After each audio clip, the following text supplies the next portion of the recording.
Welcome.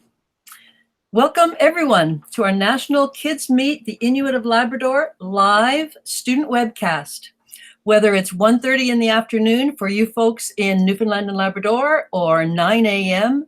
for you students in British Columbia, we're so excited that there's this one time of day where students all across Canada from coast to coast to coast can all be together and learn together. My name's Kathy Beach, and I'm one of the national coordinators for the Kids Guide to Canada. Just a minute, and I'm going to have to just turn. As you can see, we're just learning and doing this all together, and you can't have two speakers on at the same time. I'm one of the national coordinators of the Kids Guide to Canada project, and the other one is Lee Castle, and she is the other host this morning. And before we begin, I'm going to hand things over to Lee so that she can give you a few instructions about the webcast before we meet Angus. Thanks, Kathy. Classes who are watching the webcast are encouraged to join in on the conversation by using the Hangout live chat located just on the right-hand side of your computer screen. We would really encourage students to post questions and comments in an ongoing way in the live chat. And again, that's on the right-hand side of your screen. We would also love classes to tell us where they're commenting from. We know classes are joining us today from across the country. And when you do share your name, though, we ask that when students are sharing that we only share first names only, okay? We also ask that all comments made during the webcast are positive and that appropriate and respectful language is used at all times. This chat will be closely monitored by a teacher with the Kids Guide project. Should anyone need assistance at any time, just send us a message. And at the end of the chat, we're going to wrap things up with a Q&A, and Angus is going to try to answer as many questions posted as possible.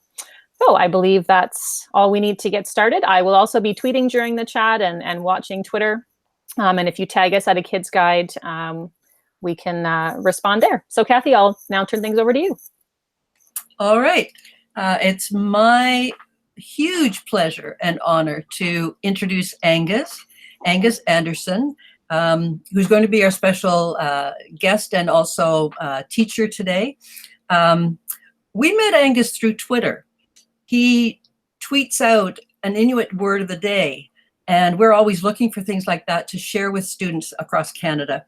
And that just demonstrates the power, the positive power of the internet to connect people from Canada all across the country and to learn and share together. Angus does so much more than that. He is a wonderful storyteller. He does soapstone carving, and not only does he do it, but he teaches it as well. And he hosts his own award-winning radio show that's 100% Indigenous music. And I'm not going to try and pronounce it. I'll let Angus, you do that, because my Inuit is 0, but it won't be after today.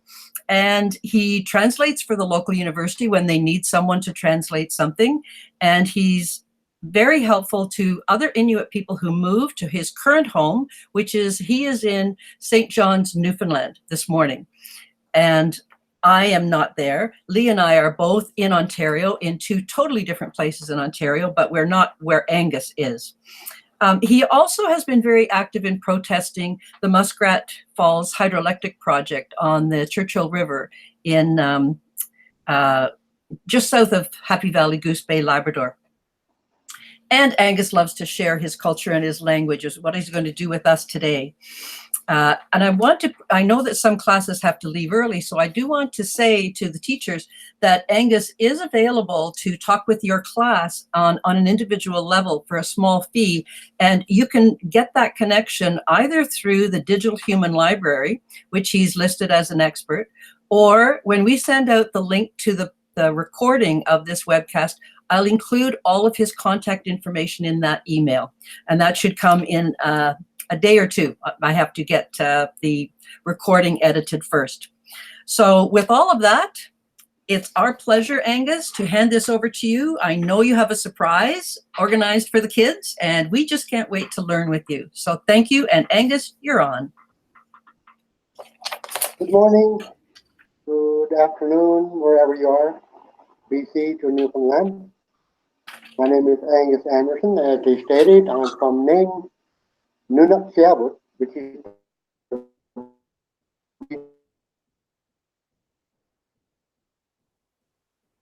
Oh, we'll have to wait for a second. Angus has frozen. I wonder, Angus, if you know that you have frozen. So we'll wait till you come back.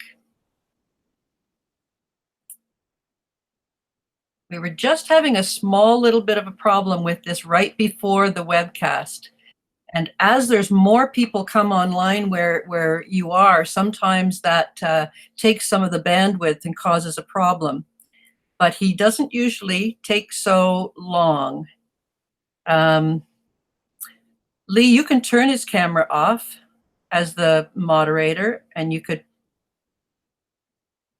put that up. While we're getting him back, I want to tell you that right before the broadcast, a man called Bruce Tilley from the CBC was in the same room where Angus is doing this broadcast, and he was interviewing him.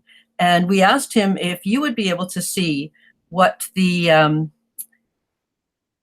yeah, you don't want to show me there. We were just, he has gone out. So this is what you do when something goes wrong. What he's done is Angus has quit out of his computer, and he's going to log back in. And probably a lot of you kids know that anyway. But the CBC man is there to interview him and to do a story on what he's doing. And so we'll include that information in the email. So I'm sure the CBC man Bruce is helping him get back on here. I wonder if you could, yes, someone has put a comment in the chat that it's hard to hear. You're going to have to be very quiet because Angus is very quiet spoken, and the connection is not that great in the sound. So there you are, Angus. So yeah. We explained to the kids that you had to leave, and we did have someone say it's hard to hear. So if you can speak up really loudly, that would make it a little better. So we'll go back to, and I did explain about the CBC being there while you were gone. Awesome. So try to speak a little louder as much as you can. Okay. My name is Angus Andersen from Nain, Labrador, now living in St. John's, Newfoundland. For those that don't know, St. John's is on the island. My homeland is on the mainland of Labrador. Even though it's one province, we have two different regions, Newfoundland and Labrador. I am Inuit, as you can see in the picture. I do Inuit drum dancing. I do Inuit music. And I also play this music on my weekly radio show. I'm glad to be helping with this project, reaching out to students from British Columbia to Newfoundland. And this is new. Nunatsiavut in the map, as you can see, is the northern portion of Labrador. And we decided to call it Nunatsiavut after settling land claims with the government of Canada and the government of Newfoundland. There are 5 communities, and Nain, Hopedale, McCoy, Postville, Rigolet are the Inuit communities. And the one you see next below Nain, Natrasi, is a community that has Inuit people, which is totally different group than Inuit. Excuse me, up in the top Angus, just if you could wait a second. Lee, Mm-hmm. the map is not up. Oh, okay. You have to click along the bottom to get the map, to get the person, you know what I mean, like to get the screen of the person you want. So yeah, no, I'm surprised it's not showing because it shows I'm sharing my screen. Let me just try again here just to make sure you can see it.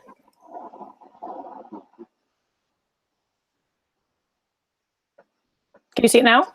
I'm waiting to see what the audience sees, and it looks like they're seeing you share there it is. There's the map. Perfect. It must have just taken a while to load. Yeah, the map, there's 2 colors, blue and green. Blue is where the land claims area is for the Inuit, and the green is what we call the Torngap National Park.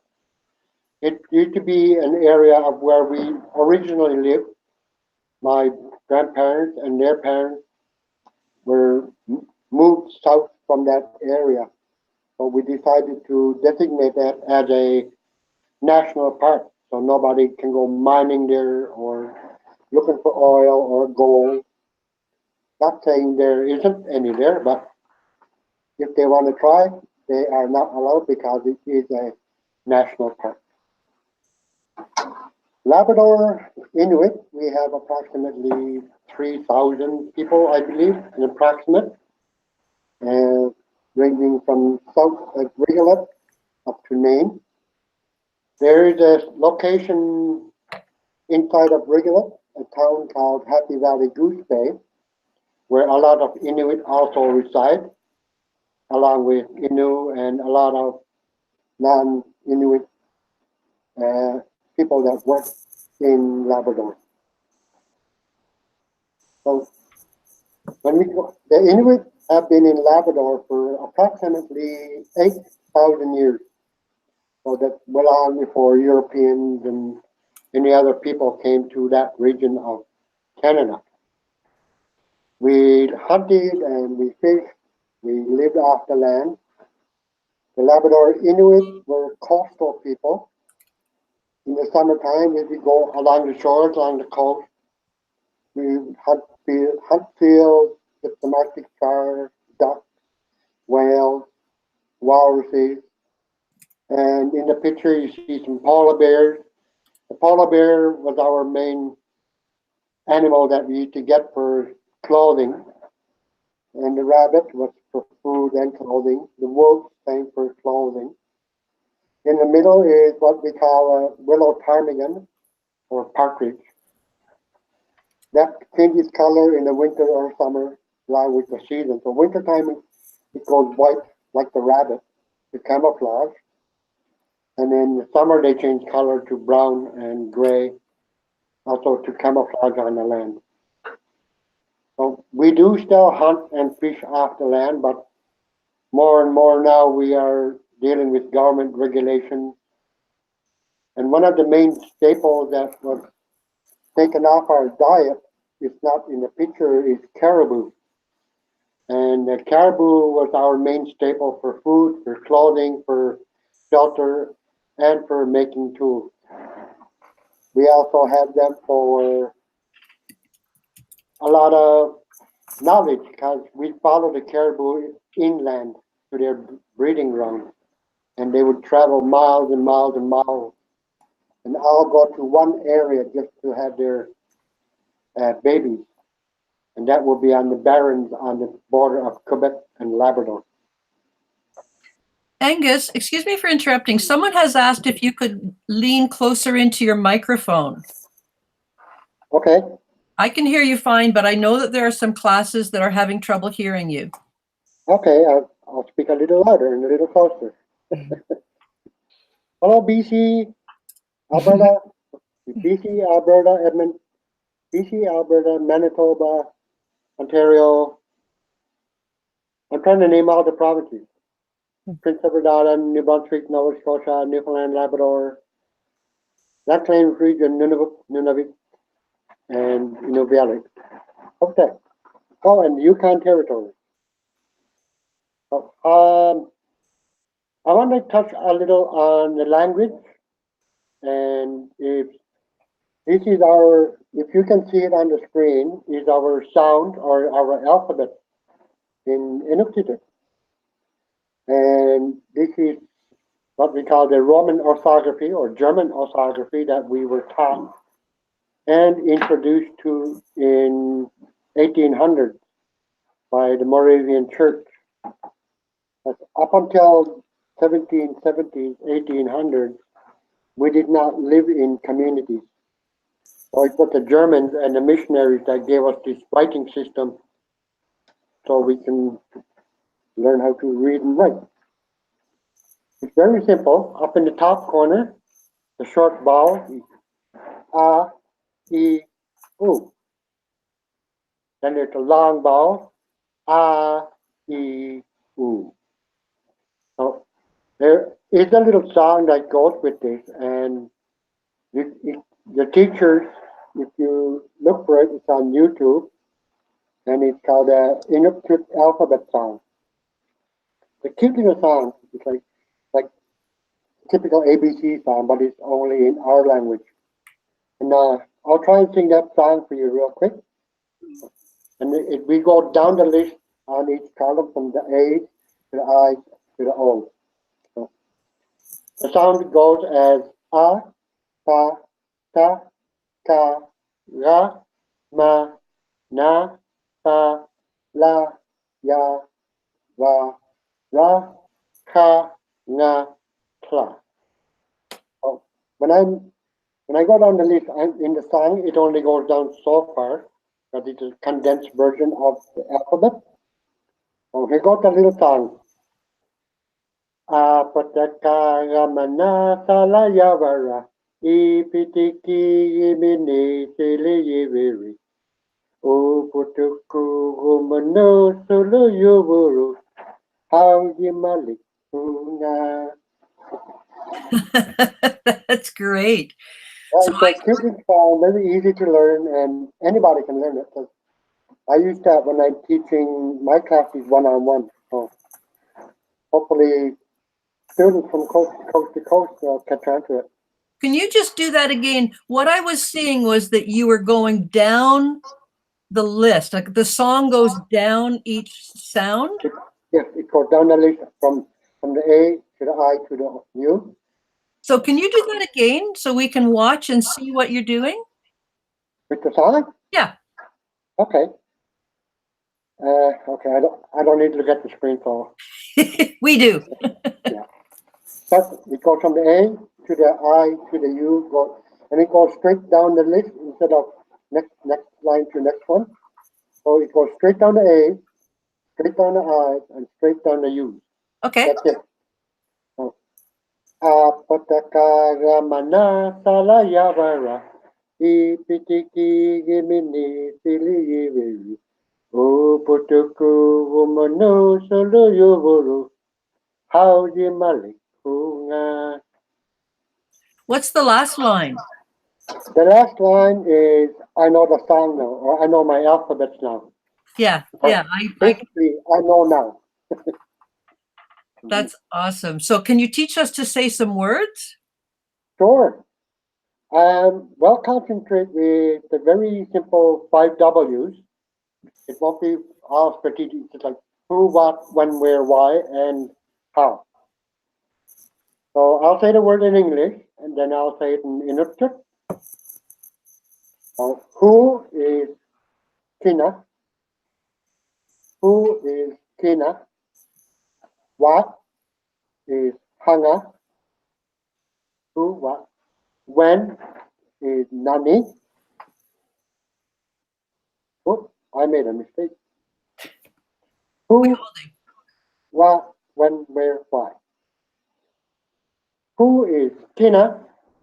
What is Tuna? When is Hanga? Where is Nani? And how is Hanuk? So let's start with where, because that one sounded like one I could do. Where? Nani. Nani. And when you spell it, it's Nani. But the I in our language sounds like an E. So Nani. Nani. Yep, perfect. So maybe the kids in your classes, you could all try saying that. So if you want to take notes, I can tell you how to spell them, and I'll go through each one. Okay. And the teachers, if you want me to type it on the side so you can see it? Are they able to see No, that? no, they won't be able to see that, but we'll include it in our notes when we send the email as well. But for now, Okay. spell it out. Okay. Well, I'll start with who is Kina, K-I-N-A. Kina.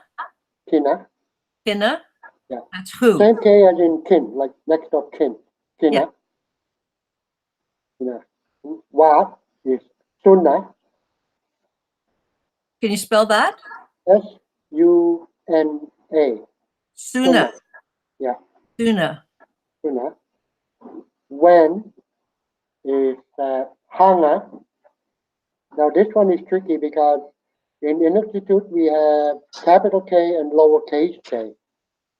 This word starts off with capital K, which sounds like an H, as in hockey. So it's hanga. What? Can you spell it out? Spell it again. Capital K, A-N-G-A. Hanga. Hanna. Yeah. It's like say the word hung in English and just put an A on it. Hanga. Some people are noticing, and I've noticed too, that we've lost you on camera. Yeah, mate. Yeah. Oh no. It has gone back to your avatar, just like a blank avatar that says Angus. I wonder what's No. happened there.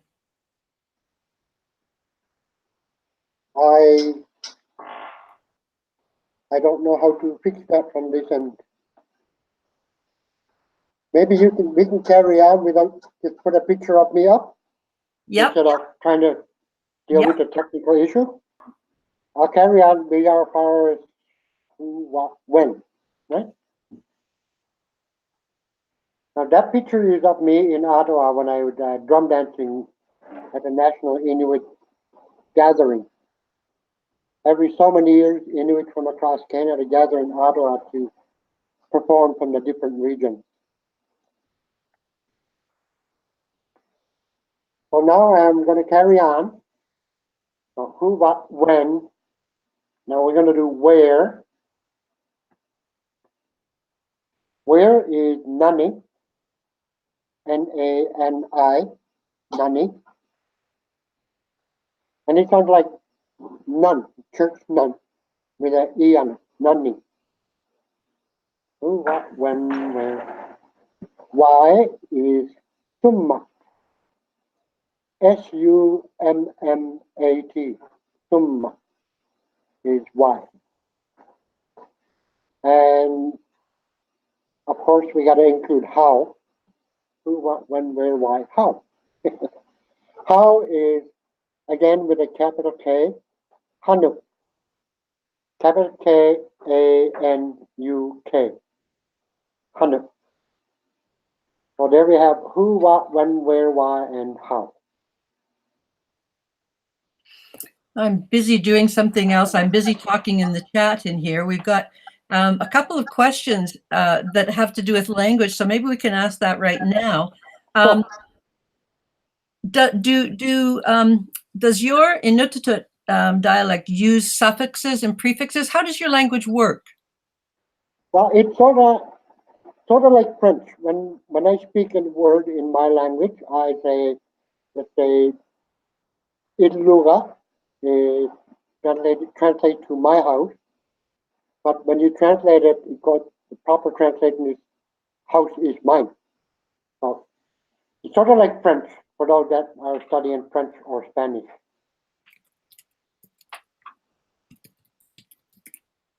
Can you teach us to say a few, like hello and goodbye and a few things like that?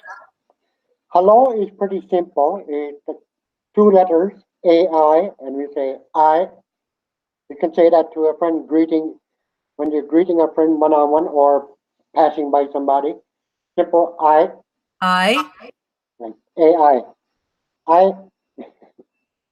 And when you're leaving a room, leaving the classroom, saying good night or goodbye, goodbye is atsunai. Oh, that one sounds difficult. Can you try that one again? The spelling goes A-T-S-U-N-A-I. Atsunai. A-T. S-U. Yes. N-A-I. N-A-I. So Atsunai. Atsunai means goodbye. Atsunai. Yeah. Well, we don't want to say that quite yet. No, not like that. I wonder if there are some animals that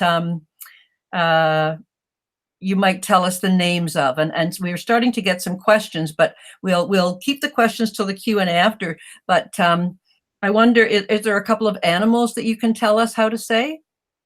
If you can post the pictures again that we used, I can tell you the Inuk names of them. Okay, Lee, can you do that? There it is. So we'll start with the polar bear. I'm sure a lot of you may have heard or heard of the word for polar bear in my language. Is Nanook. Oh. N-A-N. N-A-N-U-K. Nanook. Nanook. So Yeah. Nanook of the North is the polar bear of the North. Exactly. Ah, Uh-huh. okay. And how That's about, the polar bear. Now the rabbit is another short word. Ukalik. you're going to need to spell that one. U-K-A-L-I-K. Ukalik. U-K-A-L-I-K, Ukalik. Ukalik. The U sounds like an O for some reason. I don't know why. Ukalik. So, ukalik. Yeah. Okay. In the middle is the partridge. And the Inuk word for that is pretty long. It's akishit. It's a very old original Inuk word. So we'll pass on that for Okay. Casey. In the top corner is the pack of wolves. Okay. Wolves are Amaguk. A-M-A-G-U-K. G. Amaguk. Can you say that again? Amaguk. It's a tongue twister.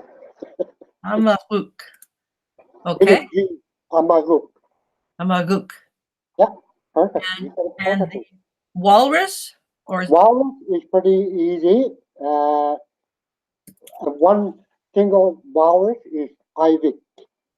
A-I-V-I-K. ivy. Yeah. So someone has asked, how do you say, hello, my name is Angus? Hello, my name is Angus. Is I Angus Silvunga. So we got the I, because that's hello, and then A-I. Angus, but then Yeah. what comes after that? It's A-N-G-U-S S-I-U-V-U-N-G-A. Oh my goodness. See, how do you say These are the easy words. how do you say that after the I, Angus Silvunga. Siuvunga? Boy, Vunga. we don't have the same throat to say No. the sounds in the same way. One way you can get over that, you know the English word sing? Yes? Put an A on it. Now say it. Singa. Singa. Don't say the G. Say the English word sing. Singa. Yeah, singa. Okay. And try with a letter Y on the end. Thingy. Singy. Yeah. See, you said it perfectly. Oh, well. I don't know about that. I hope you kids are practicing some of these things while Angus is teaching them. There are some questions here, and they're starting to be about you and what you do, and could you sing a song and things like that. So I wonder if you could tell the kids a little bit about yourself. Okay. As you know, I am an Inuk, which is singular for my people. I-N-U-K. And when we're a group of us together, we are called Inuit, which is plural, I-N-U-I-T. And our songs you may have seen on YouTube or on some TV shows is traditionally Inuit drum dancing, throat singing, or mixed up throat singing and drum dancing.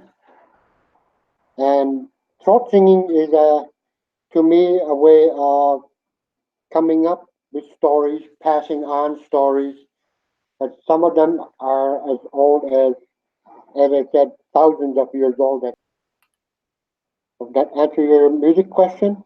It is. I'm just wondering if we just take a break. I wonder if you could quit and come back in again like you did before, and then that made your camera work. Want me to log out and log back in? Yeah, let's try that because I know what's coming up and I think the kids would really want to see you. Okay, I'll give that a try. And I'm going to try, and I know you want to hear from Angus, but I'm going to try and answer a couple of questions that aren't anything, exciting. They're very boring questions. Right now, Angus is in St. John's, Newfoundland, but he grew up in Nain. So when we sent the map out to your teachers. So if you get a chance to look at that map, or if you look on the internet, you'll be able to see that Nain is the farthest north community in Nunatsiavut, which is the name for the land claim, the Inuit land claim in Labrador, which they have claimed as their own land. And so he grew up there, but he also spent a lot of his time when he was young in the Torngat Mountains, which are what he was showing you on the map, is the very northernmost tip of that part of Labrador, what is now Labrador. So that is where he grew up. He's doing a lot of these odd jobs to support himself and his family in St. John's. I haven't heard him say that he has any kind of full-time job. He does all these many, many different small jobs to support his family. I'm looking, all the languages he speaks. Well, that's a good question. He just mentioned French and English. I'd like to know when he learned English as well. And then he speaks the Inuktitut dialect. And I'm not sure, I was busy doing something. I'm not sure if he explained that the other Inuit dialects of Inuktitut, they were created, the syllabics, the syllables for those languages were created by the missionaries in the Arctic. But in Labrador, the missionaries who came there were not Catholic or Anglican. They were from the Moravian Church from Germany, and they did not give the Inuit language to the people. They did not write it down using the syllabics. They wrote it down using the Roman alphabet that we use. So Angus, I see you've tried to come in and out a couple of times, and we're not seeing you, which is really disappointing. But I wonder if you could, maybe if Lee, if you put the picture of him up, I wonder if you could do some, I wonder if you could show us your surprise. And to the teachers and students, we're really sorry that this has happened, but this is one of the things that happens when you're trying to connect with places far away. And we just go with whatever we can possibly do. So this is a picture of Angus drumming, and he has his drum in this the little room where he is. And Angus, I'm going to hand it over to you. All right, I'm back, and I did try to get the video thing going again, but I apologize, I'm not able to fix it. So here is a short song that had been, it's new, it's recent, it's not an old traditional song, but it's become a very popular song amongst the young Inuit drummers who are learning how to drum. So I thought it would be appropriate for this course, this class. So I will, if you all listen, I'll give it a go.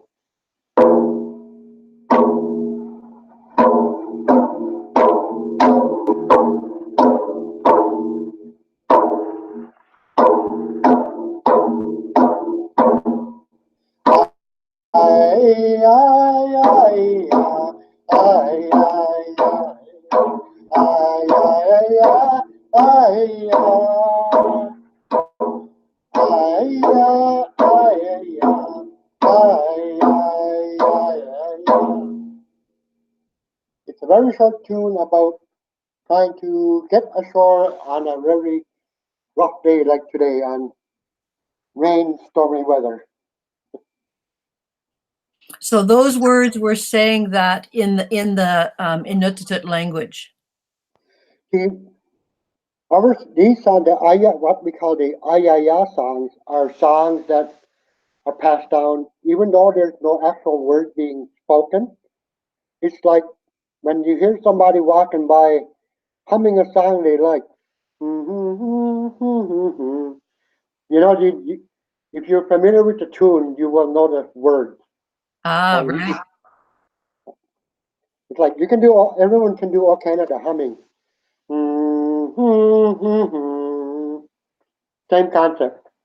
Yes, yes. And if you walked by someone who was humming that, you would know what they were humming. Exactly. Like if like this song that was passed or we made up, it's a song that when you teach it to someone else, you teach them what the song is about, what the song is, and they just do the humming part. So there's one question here that was put up before. Excuse me. How do you, we can't see you. How do you actually do your drumming? Can you explain that? Because we Uh, can't see you. in the picture, as you see, that there's a handle, and there's a little brown white thing sticking out on the bottom. That's the drumstick, Okay. and you tap that back and forth on each side of the drum, not on the exterior, but on the bottom of the drum. Do you know, Angus, I think because the kids would like to see it so much, I think what we could do is take a video of you doing that and we'll attach that in the in the recording, but we'll also Okay. send it out to the classes who are watching right now so that they get to see that, because that's something that we really wanted to share with them. But another option to that is like most, I don't know anyone that don't use Google or YouTube. Yeah, If you YouTube Inuit drumming, you can see a lot of it on YouTube. But that's a there good are some suggestion. I play on my radio show that are from the different regions of the Arctic Canada, from Labrador to Alaska. But you can see how that different styles of different Inuit region drum dancing. We'll put that suggestion in, but I still would like a video of you doing that because I think the kids would really like to see that. So I've got some Okay. questions for you. They've been putting them in the live chat, and I've been trying to go through and oh, there's one before we leave this. Can you sing "O Canada" in your language? It's pretty much the same. Um, you know what? I'd never ever learned it in Inuktitut because uh, they started, they translated the O Canada in Inuktitut when only after I had left school. But I know some of it. I will try some of it for the students. Okay. O Canada, Nunatsiavut, Inuktitut. As far as I can get. So there was some questions earlier about your schooling.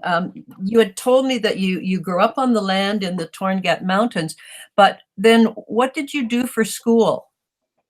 It wasn't until I was maybe 10 or 11 years old that I started actually living in Maine more frequent than when I was younger. But my father and my grandparents were were fishermen. We would leave Maine, a small town of 300, and go to the Torngat Mountains, 300 miles away, and live there all summer away from civilization. And when I came of school age, we had to settle in Maine longer because like we had to go to school, and it was in Maine. And I got first grade. Oh dear. It looks like you, Angus, you have frozen again. Breaking up. Can you There, still hear me? now you're back. Okay. Maybe because I was moving around again. I don't know. Yeah. Yeah, I got first grade 9 in schooling. I've also done some community college where I got my office administration certificate, which is the only certificate I ever got in anything. Okay. Mhm. As for work, my wife and I, we have our own commercial and residential cleaning company. We work in the evenings and weekends. Okay. That was a question that someone had asked, was what kind of work you did. And I had, while you were gone, I had said that you do so many other things in the daytime in teaching and sharing different things. Someone has a question. Miss H has a question. What type of homes do the Inuit typically live in? And I'm guessing that they're wondering, you're in St. John's, but I think maybe they're wondering back in Nunatsiavut, what kind of homes people live in nowadays. Well, we're in the modern world, so we got wooden houses, we got houses like everywhere else in Canada. It wasn't, if you're wondering about the igloo, the last one that was used that actually somebody lived in would have been in the 1800s. So it was a while since anyone actually had lived in an igloo. And there's a couple of questions here from John Kershaw's class. At what age did you start learning to drum? 5 years ago. So as an adult, that's Yeah. interesting. Yes. And how did you learn? Well, there was a group of Inuit from Labrador living here decided to revive the drumming. That is only recently, like 15 years ago, that 15, 20 years ago, that Inuit drumming started coming back in Labrador. Because it was, even though it's a traditional Inuit activity, it was banned by the church in the 1800s. It was seen as bad, taboo, not right, and against Christianity. And so that was part of the part of the residential school system, and the churches coming to try and settle the people and make them Christian and make them modern, and so the drumming was banned. What was the language banned as well? The language had been pretty much kept alive, but the church, the Moravian church that came to Labrador in 1771, they came up with a writing system for us that you see in the chart. And they were the ones that gave us a writing system, because up until then, all we had was oral history or music history. So it was the Moravians that gave us a writing system, and with their teaching and our knowledge, we used a combination of our words and their writing to come up with our writing system. Right.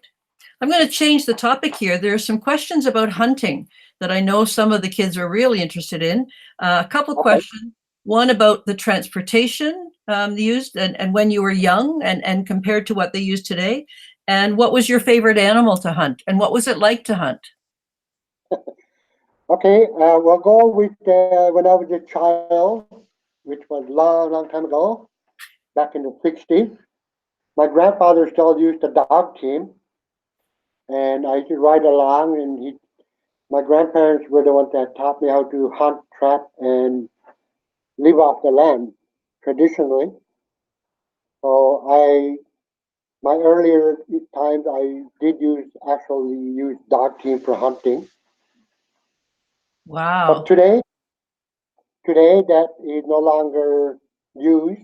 We still have dog teams, but they're more for special events like Easter races, Christmas time. Each community got their own dog team race, where different racers gather in the community and have dog team races. But today we use snowmobiles and speedboats and boats. Like, welcome to the modern era. As for my favorite hunting animal Yes. would be the polar bear, because they are smart, they are wise, and they are also dangerous. They can kill you if you don't know how to hunt them, because they can outsmart you hunting them, and they can hunt you instead. So what did you use a gun, or did you have guns, or did you use harpoons? How did you kill a polar bear? Traditionally, well, my grandfather told me a story of when in his younger days, in his 20s, that he did hunt polar bears with a harpoon. So for myself, I have not used harpoon. I used a big game animal rifle. I'm not brave enough to hunt the polar bear with a harpoon. Yeah, yeah, really. Mr. Cameron's class says, can you share some uses for the polar bear? What were the polar bear used for? Well, its hide is very thick, very warm, that we can use as pants for -50, -60 weather, very cold weather. The bone we use for tools, and some of the bones on the polar bear is like walrus ivory, very tough, very good for harpoons, spears, for bow and arrows. And like every now and then we do eat polar bear meat, but not as often as we used to because the modern era, we got the corner stores, grocery stores now. Right. I'm just looking at some of, there's all kinds of questions coming in right now. When you were a child, what kind of clothing and shoes did you wear? Well, up until I was started living in the community of Nain, most of my clothes were from the land, traditional, like when you see old Inuit pictures, skin boots, sealskin pants, sealskin jacket. Like the jackets would vary on the season. Summertime we'd use sealskin, but it would have to be waterproof. And in the wintertime we'd have wolf jacket, wolf skin or polar bear jacket, which were much warmer. And how about footwear? Because that's pretty close, like that's Arctic area. What did you have for footwear? We had sealskin boots. It had to be sealskin boots because they were the only animal fur that was waterproof and durable, and we can use them a long time, even though they still wear away. But it was not just the interior. Instead of socks, we didn't have socks back then. We'd have another fur for inner lining, like polar bear skin, a polar bear fur, or goose fur, feather. Sorry. So different animal species to keep us warm and dry. So again, to just change the topic, a couple of people have asked what the drum is made from. Traditionally, it would have been made from seal bone and sealskin, or walrus bones and sealskin. And for it to give that good sound, it would have to be tanned properly. Right. Because if you don't tan it, then it will be just an old thump, thump, thump sound, and like nice banging sound it got. But today's drum, we use wooden frame and either vinyl or that shower curtain screen, the shower drape you use Oh, that. really? Yeah, that fabric you see there in the picture. So that it's a modern take on an old traditional drum. So Exactly. so that's adjusting to new circumstances, right? Well, we've always had to since up until the Moravians, the missionaries, the Europeans, the Portuguese, the Newfoundlanders all started coming to Labrador. So there are so many questions coming in right now. One from Heather Cook's class says, the communities in the West use dugout canoes to travel in the Pacific Ocean. What type of boats do they use to travel and hunt on the Atlantic? There was two varieties. One is everyone knows now is the kayak, the sealskin boat. But today's modern boats, modern kayak are fiberglass or plastic. So the kayak was a fast-moving little boat that one person would use to hunt seals and duck that we need to move fast with. So it was light, durable, we can take it anywhere. The other vessel or the boat we made was called the umiak, U-M-I-A-K, which was made from a mixture of walrus bone, bear bone, and it had to be made from walrus hide, because walrus hide is way tougher than the regular seal skin hide. So it had to be durable and tough. And how many people? I know in a kayak you can have one or two, but how many in a umiak? In an umiak, that was traditionally used for, can be used by 3 to 4 people for walrus hunting, slower than seal, so we can use that for walrus hunting. And it was also used for when we moved from one region to another, from the island areas to inland areas. But it was big enough that it can hold up to 8, 9, even 10 people. Oh, wow. So they can be big. They can be large. That can be huge, yes. I have a question for you, Angus. When I met some Inuit from the Western Arctic, I discovered that they couldn't swim. And I had never thought of that before. The ocean is very cold. Can you swim? And do the people of Labrador swim? Well, I can swim, but only because I got introduced to it when I traveled Canada.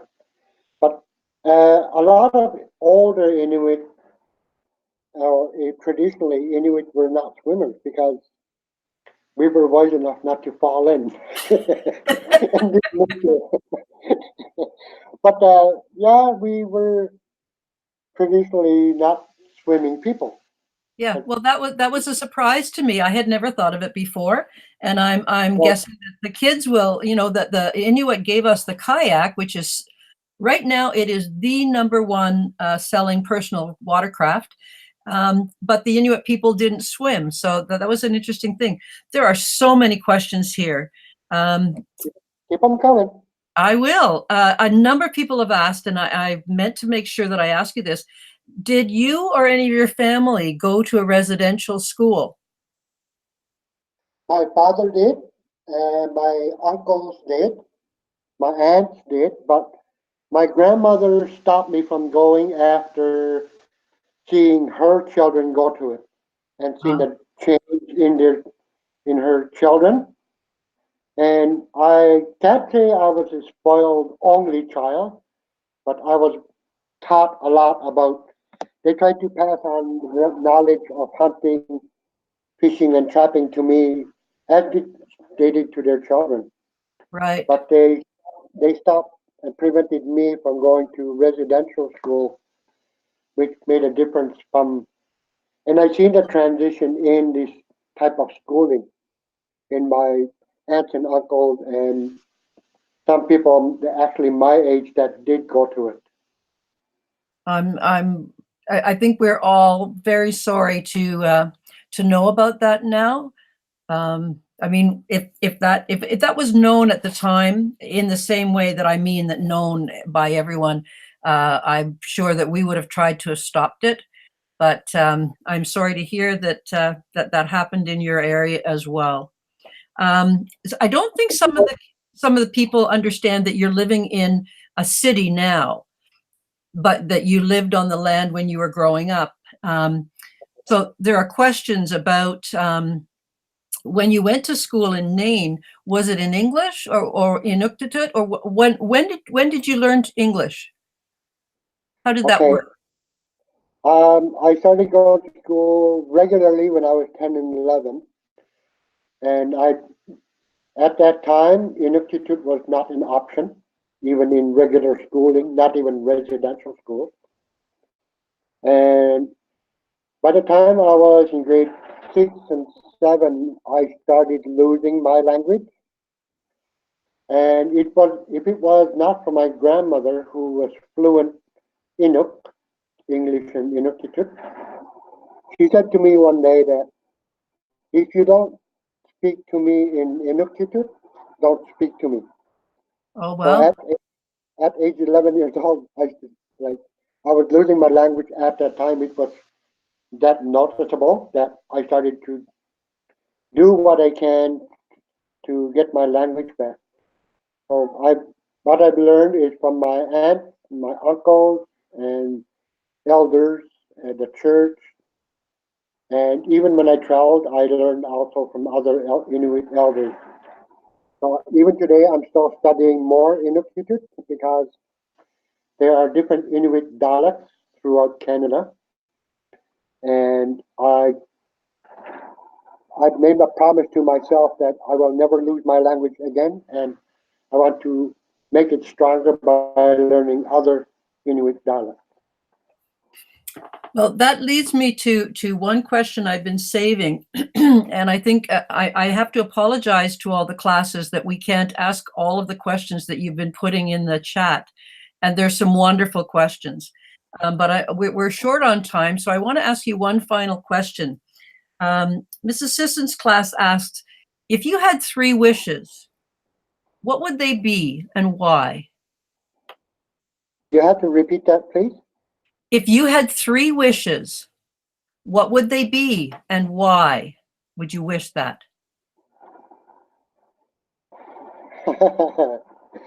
Okay. Number 1 would be for my land claims region, Nunatsiavut, to have its own 100% control of how we live, what we do, because even though we have settled land claims, we still have to follow the Canadian government and the Newfoundland government regulations. So I would like to have our own government, our own life, our own world where we don't have to follow any more what I call colonial rules. Yes. That's 1. Okay. 2, I would love someday for come up with this type of format of always teaching every day about the language, the culture, the history of Inuit, that I can go down the street and say, I Hanuivit is hey, how are you, to anybody, and they would understand. And number 3 is, hey, we all need money. Win the lottery. Well, we all would like to do that, but you have to buy a lottery ticket before you can do that. You have to buy it in order to win. Yep. Yeah. So I hope that you win the lottery. You deserve to win the lottery.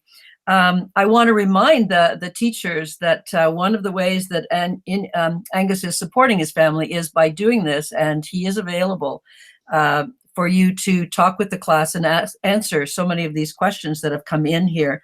Or you could even write him a class email with your questions, and he might answer you. It's time for us to end, and I want to thank all of you teachers for bringing your classes here today. The teachers on the National Kids Guide organizing team really hope that you'll investigate the entire Kids Guide project, because there's so many other activities that we hope that your students would enjoy. And we also have the map where we really would like you students to introduce your own area to the rest of the students of Canada. Usually our webcasts are created by students, but because it was difficult to find classes in Labrador, and Angus is such a good teacher, we got him to do this. But perhaps some of you classes who are watching right now would be interested in helping to create a webcast introducing your area. And finally, of course, we want to thank you, Angus, for this. I'm so sorry that we've had technical difficulties, but that we're not at a point in our world that we have reliable internet everywhere yet. And we're just so lucky to have been able to talk with you at all, let alone have you on camera. But we want to thank you most of all for sharing your valuable knowledge and the information and the values of the Inuit, and knowing that there are so few Inuit people in the South for us to access. We have First Nations, and hopefully we're getting to a point where we can talk to the First Nations people near us and they can come into our classes, but we just don't have access to Inuit who could come in and teach us. So from all of the students here and all the teachers and all of the organizing committee from the Kids Guide, from the bottom of our hearts, thank you so much for doing this for us and for sharing with us. And we're already talking about perhaps doing another one just for the older students in grades 6, 7, and 8, because I think they would like to have some conversations with you about some of the issues at a different level. So we'll have to talk about doing that. And with that, thank you, Lee, for trying to take care of all of these technical problems. Thank you, Angus. And thank all of you teachers and students. And we're 1 o'clock. We're going to say goodbye. Angus, we want to say one last word? Well, good night. Okay, that's right. Oh, and you're freezing and we can't hear exactly what you're trying to say. Can you try it again?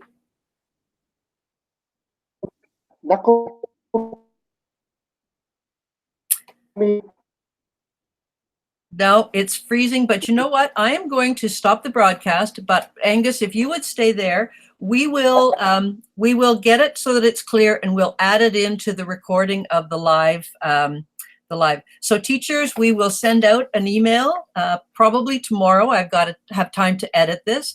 And in that will be all the information you might want. If you check your email and you haven't already seen the maps and the language sheet that we shared, that was in an email. And if you, no, you have to have received that. If you're here, you must have received that. So that was with the link. Thank you, everybody. Have a great day. Bye.